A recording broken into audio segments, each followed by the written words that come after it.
Assalamualaikum warahmatullahi wabarakatuh. Balik lagi di channel saya, Son Kohan. Pastinya Anda tidak sabar kan untuk melihat video berikut ini. Ya, di video berikut ini saya akan menjelaskan tentang normalisasi database. Lanjut saja ke videonya. Teknis. Jadi di sini saya akan menjelaskan normalisasi data. Normalisasi data, database. Normalisasi database adalah proses pengelompokan atribut data yang membentuk entitas sederhana, non-redundan, fleksibel, dan mudah beradaptasi, sehingga dapat dipastikan bahwa database yang dibuat berkualitas baik. Penjelasan berikut saya kutip dari web aantamim.id. Tujuan normalisasi data: yang pertama untuk menghilangkan kerangkapan data, yang kedua untuk mengurangi kompleksitas, yang ketiga untuk mempermudah pemodifikasian data, yang keempat menyempurnakan struktur tabel menjadi lebih baik.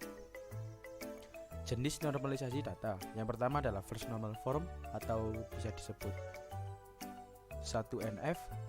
Bentuk normal yang pertama atau first normal form mensyaratkan beberapa kondisi dalam sebuah database. Yang kedua second formal form.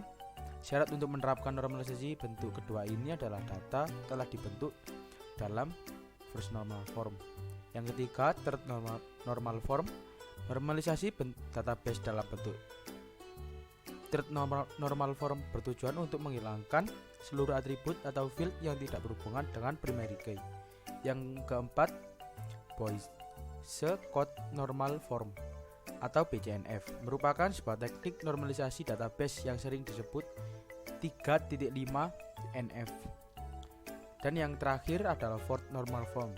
Fourth normal form muncul ketika dependensi multinilai terjadi dalam relasi apapun. Berikut adalah contoh normalisasi data, dan ini adalah contoh sebelum dilakukannya normalisasi data. Ada faktur pembelian barang. Terus kita normalisasi menggunakan 1NF dan jadilah seperti berikut. Sehingga hasil daripada pembentukan normal pertama adalah sebagai berikut: relasi faktur pembelian. Pada normal pertama tersebut masih terjadi banyak kelemahan, terutama pada proses anomali, insert, update, dan delete berikut ini. Inserting atau penisipan, kita tidak dapat memasukkan kode dan nama supplier saja tanpa adanya transaksi pembelian, sehingga supplier baru bisa dimasukkan kalau ada transaksi pembelian. Deleting atau penghapusan, bila satu record atau baris di atas dihapus, misal nomor faktur 779, maka berakibat pada penghapusan data supplier S02 Hitachi, padahal data tersebut masih diperlukan. Updating atau pengubahan, kode dan nama supplier terlihat ditulis berkali-kali. Bila nama supplier berubah, maka di setiap baris yang ada harus dirubah. Bila tidak terjadi, tidak konsisten. Atribut jumlah merupakan atribut turunan, seharusnya tidak perlu, karena setiap harga dikali kuantitas akan menghasilkan jumlah, sehingga hasilnya akan menjadi lebih konsisten. Yang kedua, kita normalisasi menggunakan second NF. Bentuk normal kedua dengan melakukan dekomposisi tabel menjadi beberapa tabel dan mencari kunci primer, dan tiap-tiap tabel tersebut dan atribut kunci haruslah unik.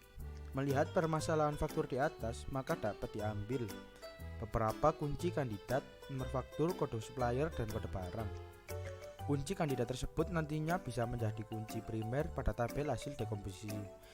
Dengan melihat normal pertama, kita dapat mendekomposisi menjadi 3 tabel beserta kunci primer yang ada, yaitu relasi atau tabel supplier, relasi atau tabel kode barang, dan faktur nomor faktur.